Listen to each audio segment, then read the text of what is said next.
But ஆனால் ஃபிசியோவை பொறுத்த வரைக்கும் அவர்கிட்ட இருக்கிற விஷயம் என்ன அப்படின்னா, அவர் வந்துட்டு 15 ஓவர் 13 ஓவரு இந்த 10 ஓவருக்கு மேலெலாம் தொடர்ந்து பேட்டிங் பண்ணிட்டு இங்கேயும் அங்கேயும் டெய்லி ஓடிக்கிட்டு இருந்தார் அப்படின்னா அது சரி வராது. ஸோ மேட்ச்சுக்கு 10 ஓவர் 13 ஓவர்லாம் அவர் பாட்டுக்கு பேட்டிங் பண்ணி சிங்கிள்ஸ் அண்ட் டபுள்ஸ் ஓடுறதுங்கிறது சரியான விஷயம் கிடையாது. அவருடைய உடல்நிலைக்கு அது சரி வராது அப்படிங்கிறதையும் சொல்லிட்டாங்க.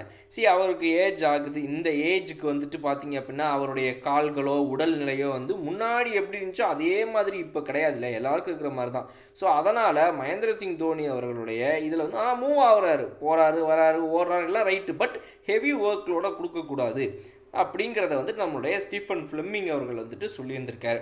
ஸோ இதுபடி பார்க்கும்போது தான் இவருடைய இறங்குறதுங்கிறது எந்த பேட்டிங் நம்பர்லங்கிறது முடிவு செய்யப்படுது அப்படின்னு ரொம்ப தெளிவாக சொல்லிக்கிறாரு ஸ்டீஃபன் ஃப்ளெமிங் அவர்கள். நம்மளும் என்ன புரிஞ்சுக்கணும் அப்படின்னா, சரி ரைட் ஓகே, நம்ம தானே வருஷம் தலைவா வா தலைவா வா தலைவா விளாடுன்னு சொல்லிக்கிட்டு இருந்தோம். நம்ம ஆசைக்காக அவரும் விளாடுறாரு. அப்போ அவரால் எத்தனை ஓவர்கள் விளாட முடியுமோ அதை தான் விளாட முடியும்.